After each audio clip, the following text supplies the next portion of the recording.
حدیث پاک سنیں گے آپ کی طبیعت بڑی ٹھنڈی ہوگی۔ میرے نبی پاک صلی اللہ تعالیٰ علیہ وسلم نے ارشاد فرماتے ہیں کہ جو بندہ سوال سے بچنا چاہے گا، ارادہ کرے گا اللہ میں نے کسی سے نہیں مانگنا، فرمایا جو سوال سے بچنا چاہے گا رب اسے سوال سے بچا لے گا۔ اور جو لوگوں سے بے نیاز ہونا چاہے گا، کہے گا یا اللہ مجھے دنیا داروں کا محتاج نہ بنا، اپنی بارگاہ سے عطا فرما۔ جو لوگوں سے بے نیاز ہونا چاہے گا اللہ لوگوں سے بے نیاز کر دے گا۔ اور فرمایا جو صبر کا ارادہ کرے گا اللہ اسے صبر کی توفیق بھی عطا فرما دے گا۔ ارادہ تو کرے، پروگرام تو بنائے، توفیق تو اللہ دے گا۔ جو صبر کا ارادہ کرے گا اللہ صبر کی توفیق بھی عطا کر دے گا۔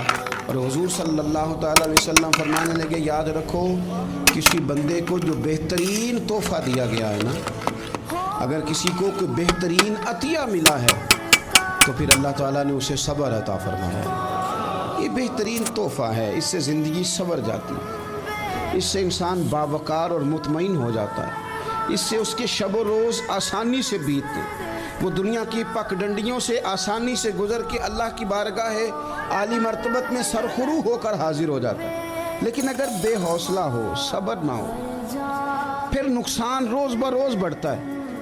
اور پھر میرے رسول پاک صلی اللہ تعالیٰ علیہ وسلم ارشاد فرماتے ہیں کہ اصل بات یہ ہے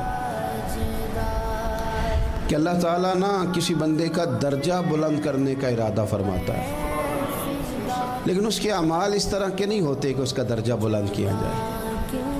اب رب کیا کرتا ہے، اللہ تعالیٰ اس کو مال کی، جان کی، اولاد کی کسی مشکل میں ڈال دیتا ہے۔ اس مصیبت پر وہ بندہ صبر کرتا ہے تو اللہ تعالیٰ اس کا درجہ بلند فرما دیتا ہے۔ اعمال اس قابل نہیں تھے کہ درجات بلند ہوں، وہ اعمال کی بنیاد پر نہیں کر سکتا تھا تو اللہ نے کسی مشکل میں ڈال کے نہ اپنے فضل سے درجہ بلند کر دیا۔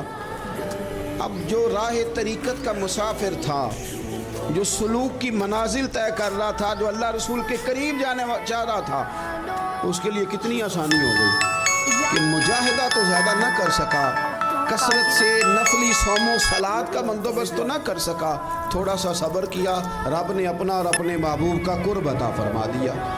تو یہ تو آپ صبر کرنے کے لیے جب نکلے ہیں تو آپ نے تو رب رسول کو پا لیا۔ یہ صبر تو وہ والا سفر ہے جس کی جو منزل ہے وہ اللہ رسول کا قرب ہے۔ ہم لوگ تھوڑی تھوڑی باتوں میں حوصلہ ہار جاتے ہیں، صبر چھوڑ جاتے ہیں، پریشانی بڑھ جاتی ہے، پتہ نہیں ایسے محسوس ہوتا ہے کہ جیسے یہی بندہ دنیا کا سب سے دکھی بندہ ہے۔